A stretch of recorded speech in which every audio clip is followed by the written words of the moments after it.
Gil Martin here, and welcome everybody to today's episode of the Daily Packers Post, where we bring you in-depth daily videos on your Green Bay Packers.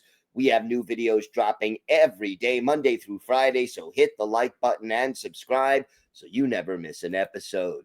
Today, 10 things we learned from the Packers' 27-18 win over the Washington Commanders in Week 2. Another strong effort for the Packers, who are now 2-0 on the season. 2 touchdown passes for Jordan Love, 124 yards receiving, and 6 catches for Tucker Kraft.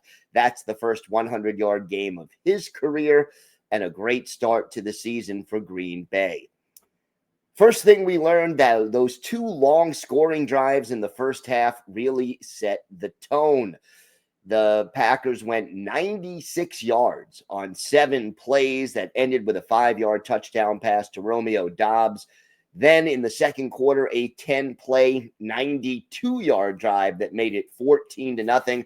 When you move the ball downfield like that, you take control of the game and demoralize the opposing defense.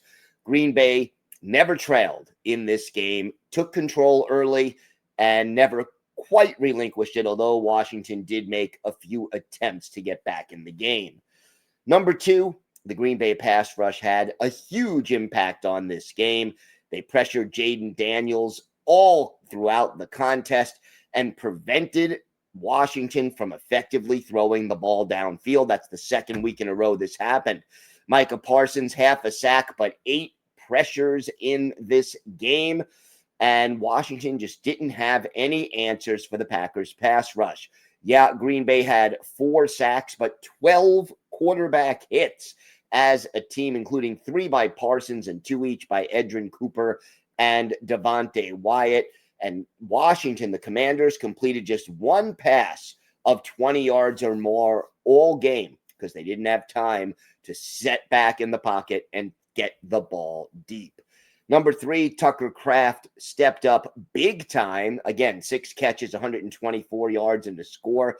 The first 100-yard game of his career. The big one, a 57-yard catch that was the key to the first touchdown drive.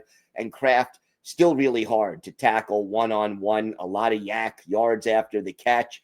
He has developed into a great weapon who Jordan Love can rely on. Also helped chip some pass rushers when Anthony Belton struggled early in the game. It looks like Kraft is on his way to becoming a Pro Bowl tight end. Number 4, Keyshawn Nixon had a big game. He broke up 5 passes in this game, and many of them came on key 3rd and 4th downs. Look, Nixon and the secondary, clearly their job is made easier by the pass rush. You don't have to worry as much about covering for 3, 4, 5 seconds because you know that the quarterback can't hold the ball that long. But boy, did Nixon come up big in key situations. And Nixon and Carrington Valentine have done a really good job in coverage through the first 2 games. I know it was a big concern heading into the season. Number 5, special teams still struggling. Can't be perfect, right? I mean, inconsistency in Rich Bisaccia's unit still a concern. Too many penalties on punt returns, kick returns, and in coverage.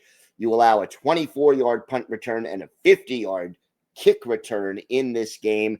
Not a big deal, but Brandon McManus missed a 48-yard field goal on the final play of the half, hitting the left upright. Got to clean up special teams before it ends up costing some games later in the season. Number 6, I loved the play calling on a key 4th quarter touchdown drive by Matt LaFleur. The Commanders had just scored early in the 4th to make it a 17-10 game. That was as close as they were going to get, but the Packers were in danger of losing a game or losing a lead after dominating for most of the contest. So what does Matt LaFleur do?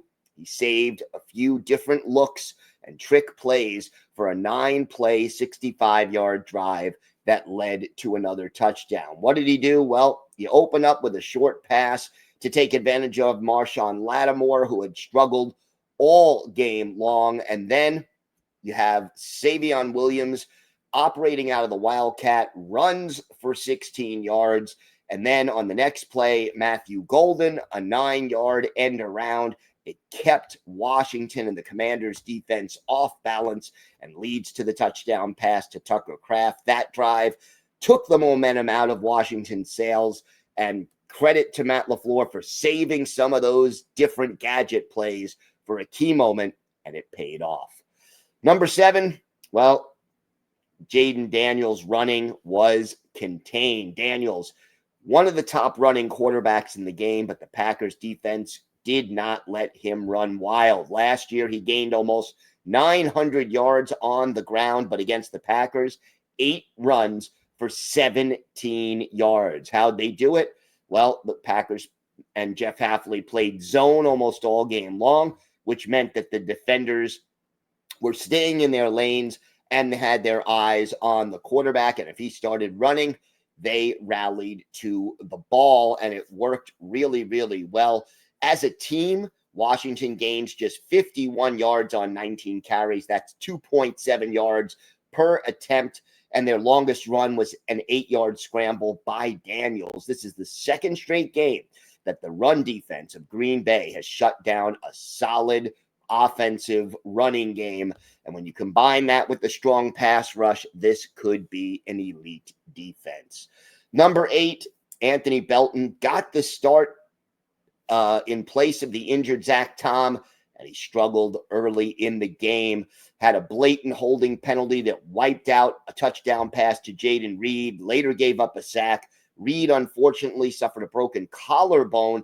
He's going to be out for a while. But I like the way LaFleur approached Belton in the fact that he replaced him for a series or two with Darian Kennard and then inserted Belton back in the game. He stabilized, didn't play great, but certainly got more consistent. And look, Anthony Belton, second-round pick this year, has the talent, has the potential, but there's still a lot of work to do before he's ready to start in the NFL. Hopefully after the mini-bye, Zach Tom ready to get back into the game. Number 9, as well as this team has played, they can still do better.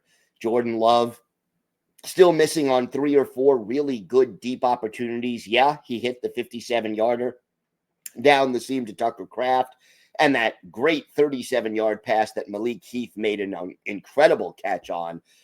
But if he could have hit 1 or 2 more of those deep passes, wow, this game could have been over a lot sooner. The Packers also committed 10 penalties for 77 yards.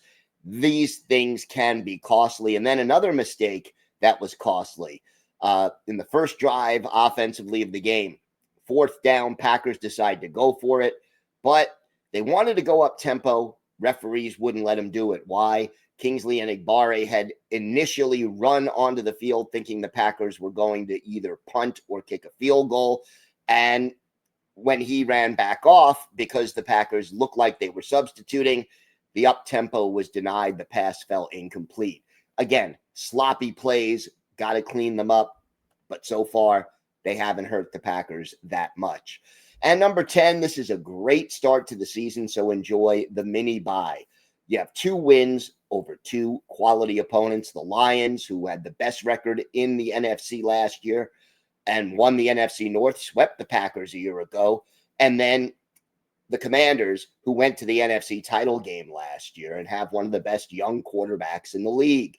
So now with these 2 strong wins, you have a week and a half off to prepare for week 3, first road game in Cleveland. And look, you've got a team that looks dominant on defense and fairly solid, consistently good on offense, both through the air and on the ground. This team has looked the part through the first 2 games, and we know they can play even better. It's been a great start for the 2025 Green Bay Packers. Check out our website at thepackerspost.com, where we post in-depth articles Monday through Saturday on your Green Bay Packers. Here on YouTube, hit the like button and subscribe so you never miss an episode. Thanks so much for watching this episode of the Daily Packers Post. I'm Gil Martin. Have a great day, everybody. And of course, go Pack Go.